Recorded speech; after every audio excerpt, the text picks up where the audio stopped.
Oh, hello, Janet. Hello, David. How are you? Oh, not so dusty. Oh, I've been on the move too. Not that awful landlord again. No. My new landlord is the sea and the sky. Same here. It's the open road for me. Really? What have you been up to? Oh, this and that. And a little bit of the other? Just a little bit. You used to have plans to be a big man, a head man. Yes, I did. I certainly did. You said that you'd become the king of some island. Yes, and have all those oojas and elephants. What happened? I didn't fancy the traveling or the sleeping arrangements when I got there. Well, now we're both in the same pickle, salted and serene, just ambling along. Not racing madly to nowhere land. Exactly. King and queen of relaxez-vous. I didn't know you spoke French. Just a little bit. Huh? People bustle round and round, hustling night and day. We just look and laugh because we go a different way. Ambling along in the sunshine, ambling along in the rain. We take our time as the world rushes by. We keep our eyes on the sea and the sky, ambling along without worries, smiling 'cause we've got no stocks or shares. We've no need for telephones. All we hear are birdie bell tones. Tweety tweet, tweety tweet, tweety tweet, tweet. Got no money, got no cares.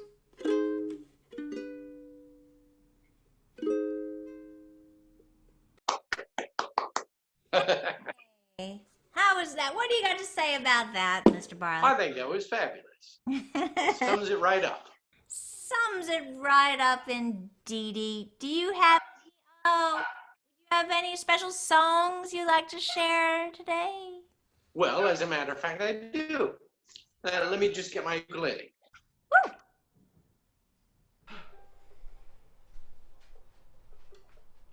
Broke again, gentlemen, I'm ruined now. Wall Street's not to blame, or the racing game. I have spent every cent, let me tell you how. Listen one and all to the cause of my downfall. Hungry women, I feed them and weep. They never eat cheap. All those meal hounds eat like real hounds. When they're out with me, they're out on a spree. They have cute faces and cute figures, but the real question is to find one who has got acute indigestion. Yes, hungry women, I feed 'em and we wackadoo. Hungry women, whenever we meet, they say, when do we eat? When they pitch in and clean out my kitchen, what I want to know is where does it go? I saw a swell magician doing marvelous feats. He sawed a woman in half, gave me the half that eats. Hungry women, I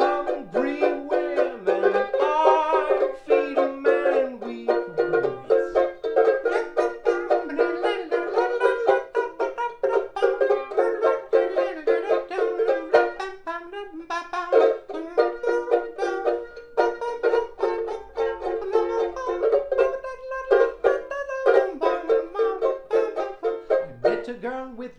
teeth and took her to supper.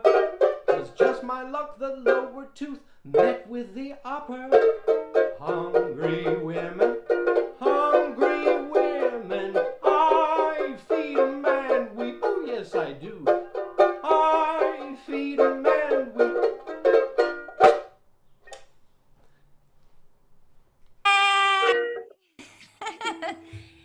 That's Be frozen. all I have to say. Some girls are hungrier than others. What?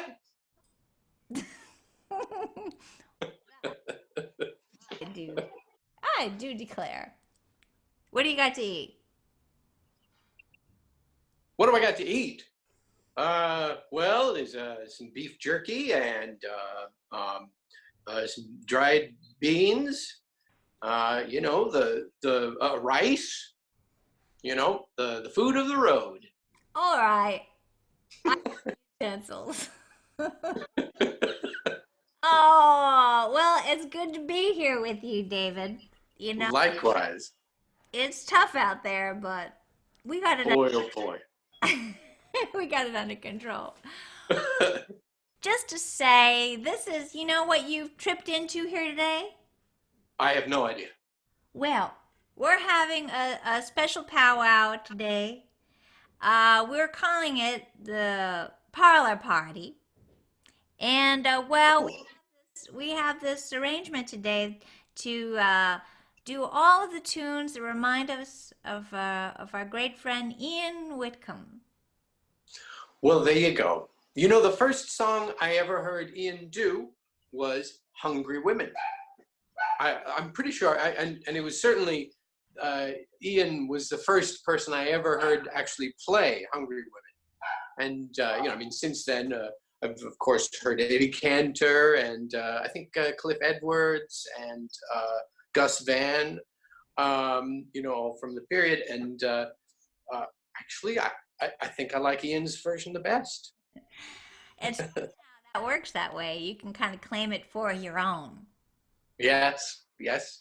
As far as concerned, they never heard anybody else do it but you. So there you go. Yeah. But on the There you go. On the other hand, every time you do it, then somebody goes, hey, where'd that song come from? I'm going to look that up.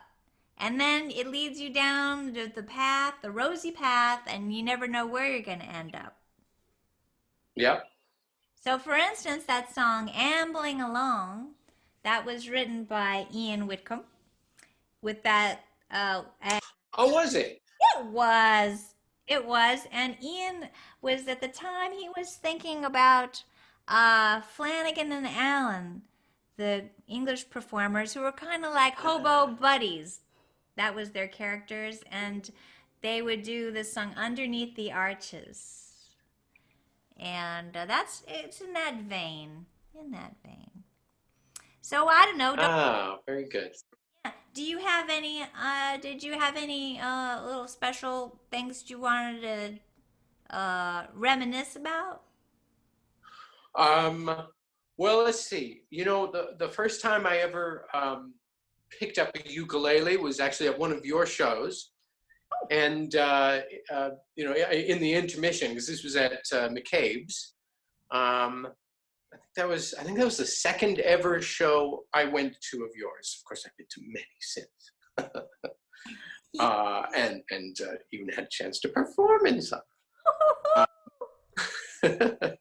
Anyway, I saw Ian off stage. I think it was intermission, and I said, could you show me how to play a chord? And he said, put your finger there and strum. That's a C. The rest is history. The rest is history.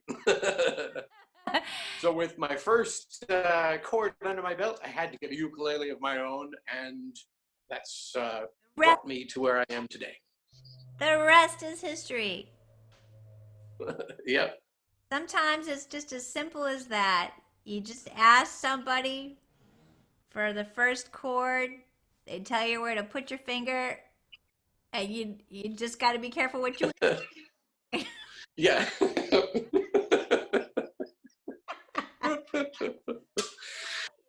Whoopee!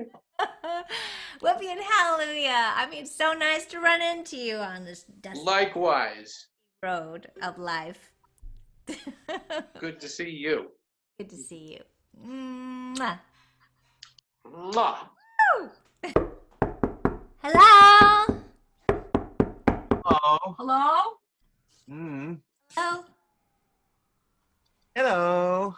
Hi. Hi. Janet! Oh, you guys, I'm wandering the streets. I'm just aimlessly wandering. But I really wanted to. I made it to Venice, and I just thought maybe we could chat. Well, chatting with you is always a pleasure. Oh, Fine. to see your faces. Whee! Oh, well, you know, I've been just on the road, you know, with my ukulele, and you know who I met earlier today is David Barlia. Oh, David. David. My gosh, how is he? Do we love that guy? Oh boy, do we love that guy. Yes. He's doing good. Yeah. Mhm. Yeah, he put some good cheer on. You know, he's just he sang that song called "Hungry Women." Oh, yes. Oh, I love that song. You know Yes. that one? I love that song. You do? Yeah. And yes, I do. I know it from Eddie Cantor mostly, not Oh, David, yeah. Yeah. but you know, Barley and Kay is, that's Kay. That guy. He is. I love to just sit and listen to Barley and Kay all night and all day. I agree. And now, because of all this quarantine business, all the partnerships are all split up in various ways. Yeah, I'm lucky because I get to play yeah. with Brad. It's so lucky. I know. Well, thank goodness for our little families, whether they're geographical or germological. But Dermalogical. Partnerships used to be Epidermological. partnerships used to be split up because Ziegfeld wanted one of them. right. That's so Brad Kay of you to say. Now Oh it's my now it's the virus gets all of us. So that's it. Well, anyhow, you know, I've just been collecting some stories and songs and tales about our departed friend, Yeah. Whitcomb. So today I'm taking the Parlor on the road, and I thought I would stop by and see if you had some good tunes that you wanted to do. Oh boy, have Oh, we got boy. tunes for you? Well, That's some wonderful stuff. Yeah. Oh boy. okay. So let's kick it off with something. Are you ready? Shall we just go into the living room and do one of those numbers? Yeah, what do you think? Should we just march right out of this office and into the main house? Well, would seem that's a plan. If that's where We didn't have a plan before. Oh, well, now we have a plan. Now we have a plan. I love a plan. Okay, all right, here we go. Shall we go? Let's go. Onward. Hey! Excelsior! This song is for Lily Langtree.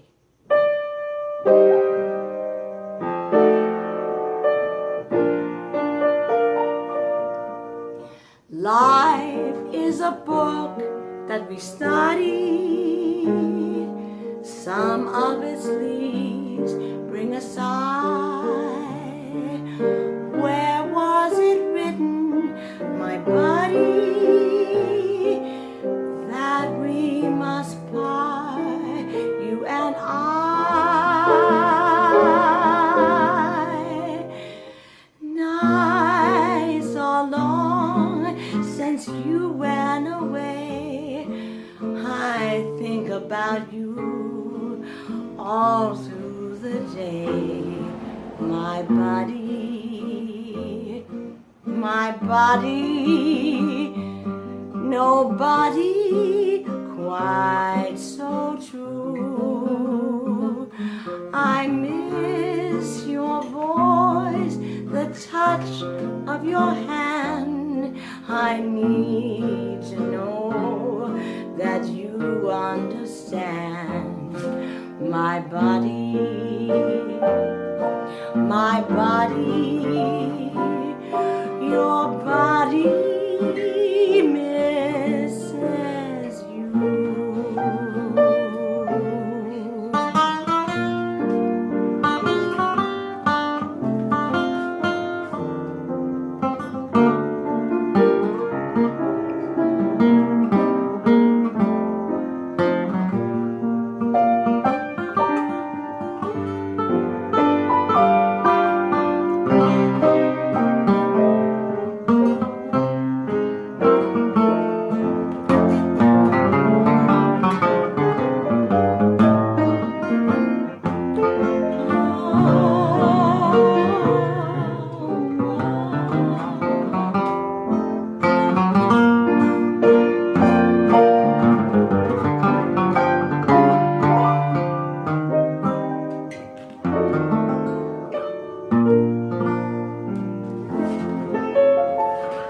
Bodies all through the gay days, bodies when something went wrong. I'm living through these gray days, missing your voice and your song.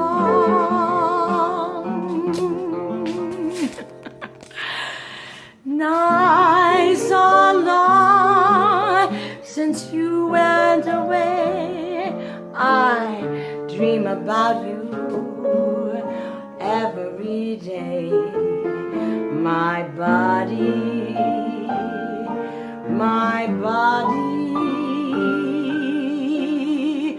your body.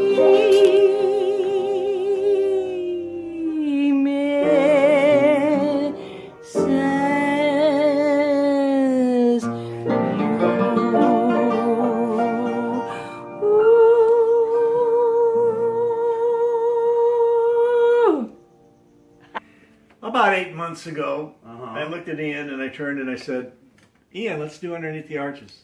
Yeah. And he looked at me and said, fine, Tom. And he immediately went into The Lady of Spain. Uh-oh.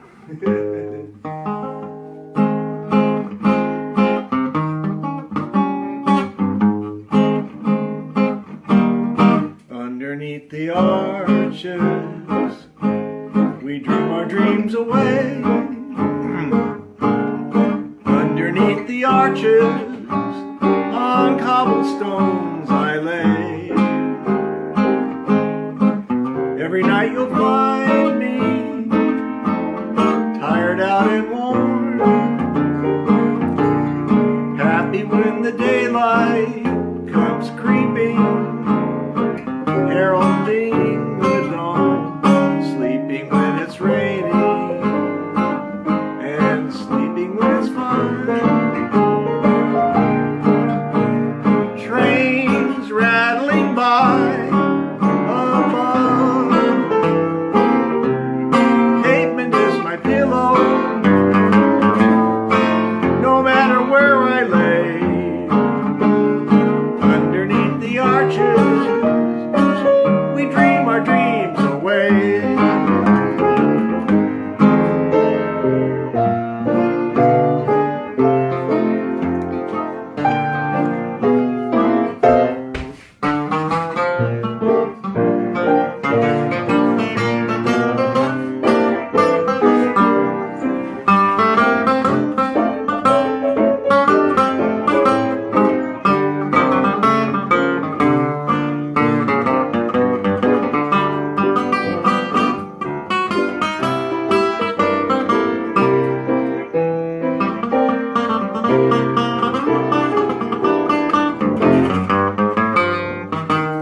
Sleeping when it's raining, and sleeping when it's fine. Trains rattling by above, pavement is my pillow, no matter where we stray. Underneath the arches, we dream our dreams away.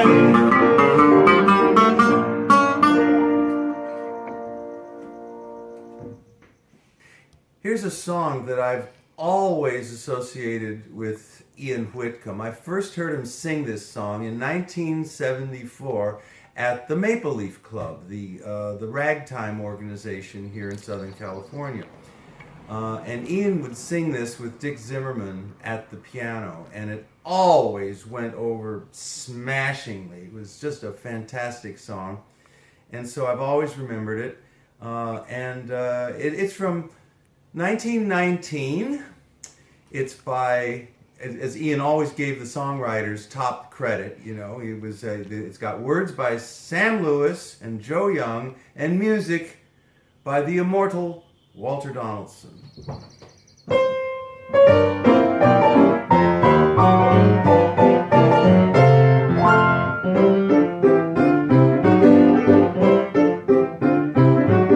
I just feel like telling the world I'm happy and gay.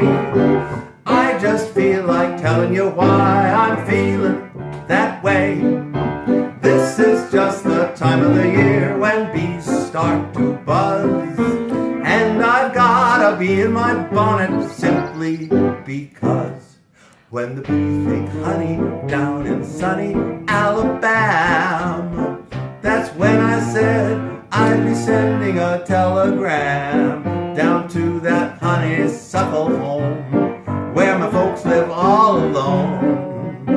They're like a pair of honeybees in a honeycomb. I'm gonna make a beeline straight for home. That's what I am. And I've a plan to buzz around with my honey lamb. And on some Sunday afternoon, if I don't get stung, there'll be a honeymoon when the bees make honey down in sunny OU, Alabama.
There'll be a honeymoon when the bees make honey down in sunny OU, Alabama.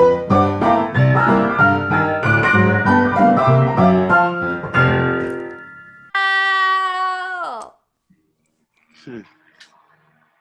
that's just as good as going to sunny Alabama. Yeah. Well, thank you guys. That's like a whole afternoon of delight and everything. So for instance, you want to say anything about those tunes you just rendered asunder? I think everybody who sings Here's My Buddy has some intense memory because it's an incredibly heart-wrenching, sentimental song. And I have my own big story about it, which, you know, I can access all kinds of emotion about this girl who used to like be like a big fan of Storm Armor Suzy, and her name was Judy, and I called her my buddy, and I used to sing her the song, and then she died of cancer, you know. But she drove me all over New England, and the band. She was our, you know, our roadmaster. Judy McCool. Anyway, so it's a big song. Ian was, I mean, always worshipped songwriters. I mean, he wrote a whole book about Irving Berlin, and he carried on almost as much about Walter Donaldson. Where's that? And so where's that? it's down here. Yeah. Show and tell. Here we go. You know. And you know, that might be fun to. Yes. Sure. That's a beautiful looking book too. It is. Well, yeah. Yeah. So he was so he was always a stickler for giving credit where credit was due. And that's one thing that I appreciated about Ian, was that he was quite meticulous about that. So I'm and actually set an example for you, maybe. Well, like, yes. Teach you, like that's what you do, is you give credence to the author, to the composer. I always do, and I think it's largely because of Ian.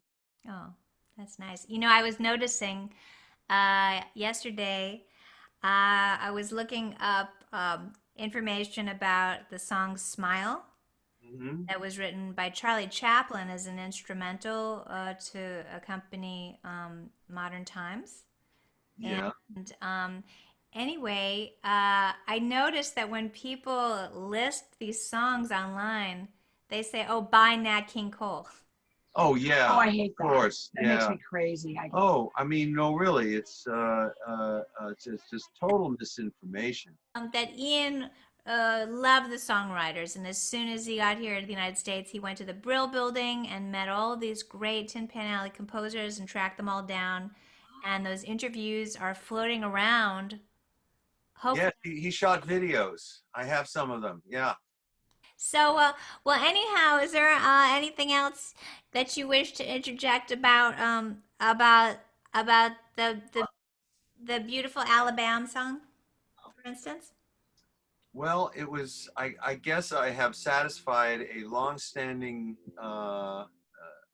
itch to perform that song. I always did, but I was actually kind of shy about doing that song because of Ian, because his version was so definitive, and I always just said, okay, I'll just leave it up to Ian, and that's the way it's going to be. But now I can sing it as a proper memorial. I have to say that my first hearing of Ian was in Hollywood. I was driving around in my pink convertible, and Ian Whitcomb's radio show was on, and he was laughing and there is joking, and I thought he was drunk. I thought the guy was like the silliest, wonderfulest comic. That was my impression of Ian at the beginning, you know. Later, I found him to be very elegant and Mr. Knowledge. But the first impression I had was that he was this bouncing off the walls nutcase. Well, I think that maybe there was all of that in that part. Yeah. It just depends on what the situation was. Yeah. So, well, so who wrote that song? When the Bees Make Honey Down in Sunny Alabama. Sam Lewis, Joe Young, and Walter Donaldson wrote the song. And it was published by Irving Berlin's company. So, you know, so it's very kosher Tin Pan Alley. That's great. Well, we have digressed. What have you got to say about your song, the Buddy song? Oh, my buddy. Well, I understand that Ian's attachment to the song, because we all have an attachment to that song, My Buddy. It's just, you know, a killer. And his apparently was his dog. He would sing it sentimentally and be thinking about his pooch. What was his dog's name? It was Rollo. Rollo. So he loved his dog, and Was his second to the last dog. Do you know any good stories about the dog before that he got from Rudy Valley? Inspector? No. Inspector, isn't that a great name? Inspector was a legend. Come here, Inspector, come here. Come on, boy, come on.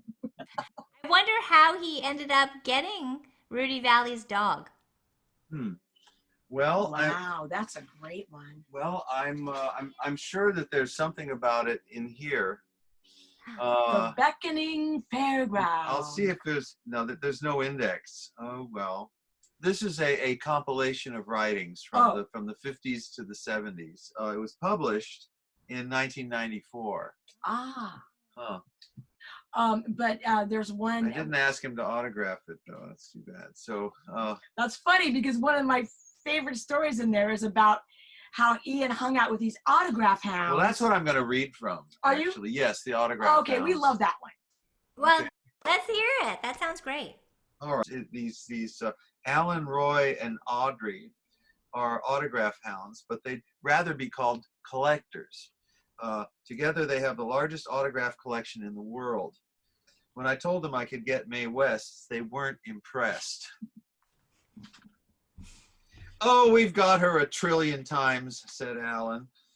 Anyhow, so I'm gonna move into the middle of the article. Okay, my first encounter with the hounds was in 1965. I will remove my distance glasses for this. Okay. Yes. For a few months, I had been a hot rock star with a top 10 record called "You Turn Me On." Roy was handling the contemporary musical stars section at the time, and he easily tracked me down. I went to into the C book. Oh, they had an A, a B, and a C book, of different tiers of fame, you see. So he went into the C book because collectors considered rock and roll to be without class or style. Back then, I was rather miffed, but now I can see their point.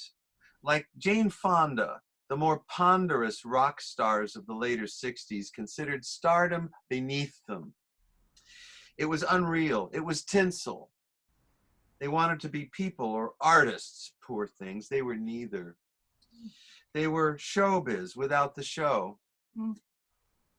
Anyway, I was intrigued by the triumvirate's pursuit of the magic folk, and I kept in touch. Earlier this year, we met up for a collecting trip, which resulted in a strange development in autograph history.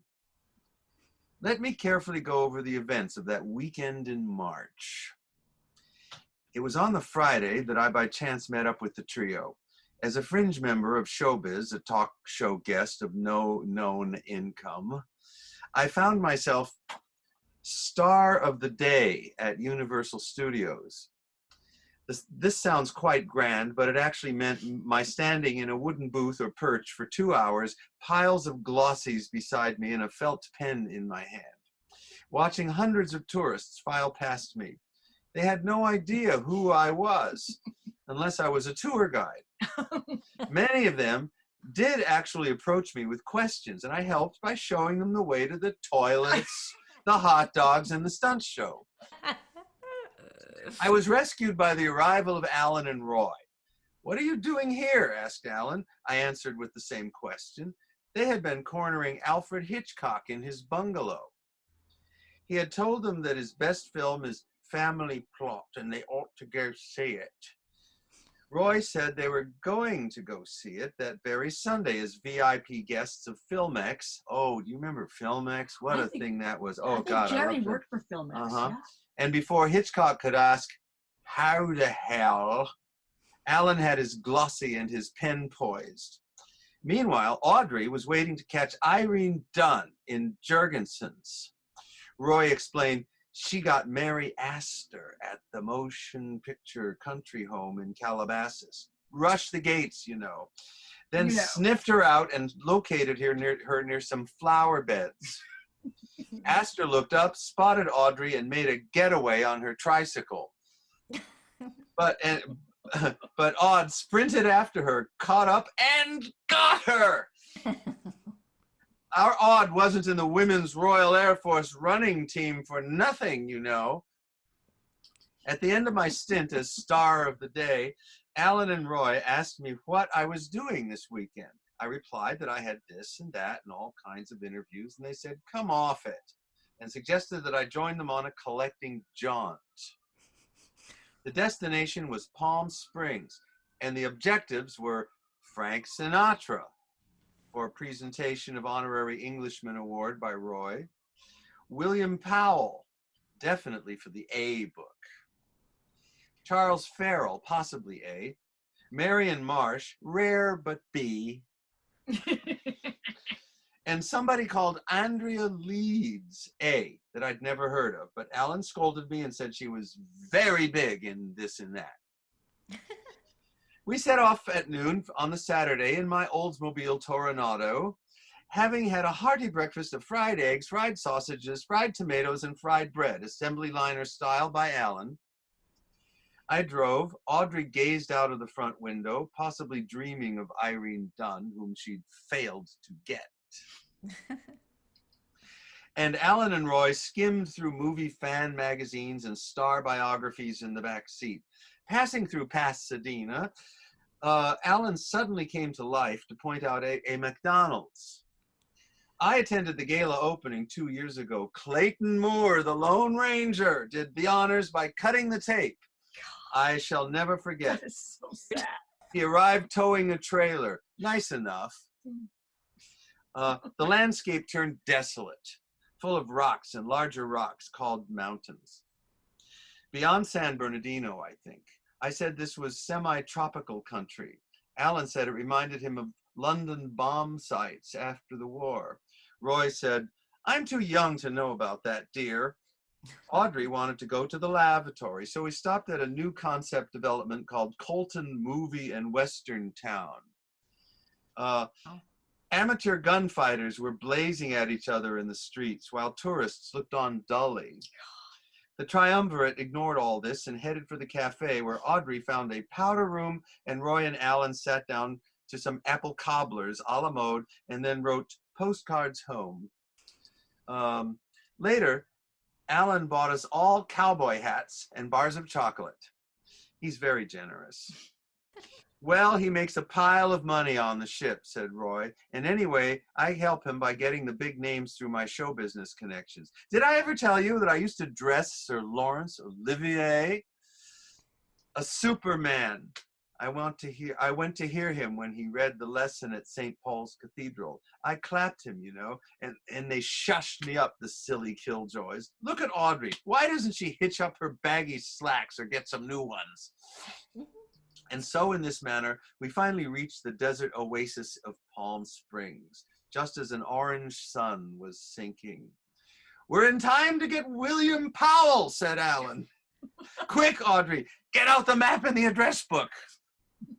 We turned onto a tidy new road at the outskirts and pulled up outside a typical retirement bungalow, well-watered and flowering with exotic blooms and honey blossoms, like a color plate from a Sunday paper, Holmes magazine. Stealthily, we reached the door and rang the bell. Actually, I hovered in the background. No reply. Alan went round to a side window. He's here, he stage whispered. In the study. Quite true. He was silhouetted in a profile, a very old man. Then we heard a croaky but firm voice. I'm not coming to the door. I'm not. That was Grandpa Simpson. I didn't do William Powell very well, you know. I'm not coming to the door. I'm not. Yeah, you had to do an old William Powell, yes. I'm William not Powell. coming to the door. It's not that easy. Meanwhile, a black maid had come to the front door and was speaking to Audrey. Here, everybody, she shouted. The maid says to come back at noon tomorrow, and Mr. Powell will do us then. Alan agreed to withdraw for the night. Next stop, Charles Farrell, he ordered. Yeah. I was born here. I don't know a goddamn thing about the glamour of Southern California. I met Liberace once. I was 5 years old. I was in front of his house. He lived about a mile from us, you know, and he bent down and greeted me. And this huge lupine face You know, I mean, I'll try to recreate it on the computer. He bent down. I was nearsighted then as I am now, so I didn't see him coming. And he said, "And how are you, young man?" And whoa! And I went, "Ah!" And Ran and cried for an hour or something. my folks had to drag me home. I'm sure if it was 5-year-old Ian, he would have said, "Oh, how jolly to meet you." You know, he just had it. You know, he was. Say you look very lovely today. Oh, I love your orange and blue print frock. thank you. I designed it myself. You kill me with your designing yourself. Janet. Anyway, you guys, it's just you're a beautiful sight to behold yourselves, and thank you for sharing the good tunes. And we didn't properly introduce Mr. Tom Marion. That's right. That's right. Great tune Wait a minute. I can get him on the phone if you like. No, I was just saying, I really There we miss go. Ian. I wish he could have gotten well, you know. That's for sure. And I know I'm really going to miss that guy a lot. And we had a nice thing going over there at Catalini's, and every once in a while we play together. Just have a hell of a lot of fun, How many years did you play at that place together? That little Cantalini's. Oh God, going on 16 years. Yeah. 16 years. Wow. Long run. 16 years. That's a long time for a one-shot gig. Well, it's like a musician's constitutional, those kind of places. You know, it's like getting up in the morning, brushing your teeth. Gotta go every Sunday. We kind of had a lot of fun together. He would look at me and he would say, "Yeah, really, I like doing this. It's a lot of fun." Tom, It meant a lot. It meant something to me. You know what I mean? Mm-hmm. well. And it's that old guy. So, for instance, there's all these song books and the book that Suzy Williams has. You got to look these things up. There's a million Yeah, because definitely. He has so many books, and they're all good. so Yeah. prolific, stacks of CDs, song books, biographical books on composers, and sheet music like this one Have a martini. That's my favorite thing. I need to own that. all time. You know, The sheet music for that. Oh boy, I I'll don't buy it have from the you. book though. I don't have the book, but I have the sheet. so also just where he came from was, this was his uncle Stanley Damerel, and his writing partners wrote the classic Lady of Spain. Oh, his uncle wrote that. Waltz. Maybe we should look that one up. And Oh. of course, this meant he knew how to write a song that you. Are you playing any records on your show, or are you just doing live? You never know. Okay. Because I have a fantastic recording of Lady of Spain. Well, maybe we'll put some of that on at the end of the show or something, because not everybody knows the song anymore. It was always one of those songs that just everybody knew without even trying. And Yeah. It was a cliche. It was like overplayed. song. I knew that tune when I was growing up as a kid. This is It's like the birdie sing. yeah. His uncle Stanley wrote this one too, and Ian Very popular. Very popular. too, where like the Martini song, you would swear that you do that forever, right? It's just it's like it was already in your head. I'd like to cover that tune. Have a martini. I'd like Indeed. to. Yeah. Okay, well, listen, you guys all have a good time there. And Thank you, Tommy. Thank you. Can you see? Oh. Yeah, see, I see it. Well, so I gathered a few photographs for Memory Lane. Remember this one? Oh, my my God. God. That's that superb avenue. Tommy looks so handsome. This was probably at the Homestead Museum. Oh, Oh. great. Oh, This was at the Silent Movie Theater, because that Golem make. boy. Oh my God, There's that Brad was Kay. that place had a there was about 12 inches between the curtain and a vertical drop. Now this is Oh. Ian entertaining at Mike Conchalian's house. His little boys had guinea pigs, and he was doing the guinea pig song, which I don't know what that song is. I have to find out. Oh my goodness. That's Old Town Music That's Hall. Old Town. Yes, it is. Yes, There's Tommy again. it's Oh, in the silent movie theater. pretty dressed, Janet. Fancy one. Love that one. Does you remember these? Oh boy. Oh boy, sure. That's a great photo session. Yeah, you look different in that picture. Great. I love it. Stanley Steamer, no less. Right. We were taking some photos for one of the CDs. I forget which one. Brad, you look great. And look at Corey. Everybody loves Corey. Oh, Oh, this was at the oh, Palace Theater, I think, downtown. wow, that is amazing backdrop. Wow. Isn't that amazing? That was Bob Mitchell's 90th birthday, I think, or it might have been the Alex Theater. I can't quite remember which one.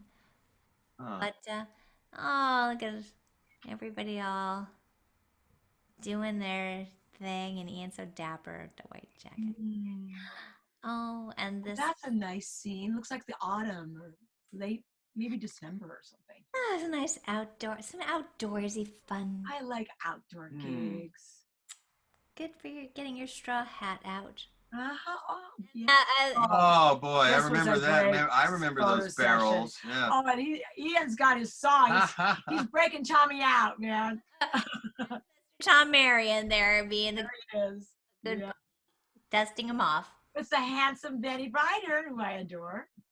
Well, anyhow, just to say to anybody who's out there tuning in along with us that anytime you go west of the border, west of Bundy in Los Angeles, California, you should just look up Suzy Williams, Brad Kay. They're even on Airbnb. You can schedule, you can get an escapist event just by visiting these folks. Boy, I miss those Airbnb deals. We had some wonderful evenings here. Yeah, and he's the raconteur entertainer, and I cook up, and then you just don't stop. fabulous. Then you just happen to be there to casually entertain. Well, maybe if I'm in the mood. You're always in the mood. Woo! Yeah. Have a martini. Oh, martini. Put 2 olives in. Da, da, da, da. Yay. Don't be a meanie. Fill it up to the brim. Whether it's vodka or whether it's gin. have a martini and let life begin. Let life begin. Love it. Hey, all right. Mwah. Bye. I love you. All right. Bless you, Janet. Until that sweet time. Okay. Ding, ding, ding, ding, ding. Mm.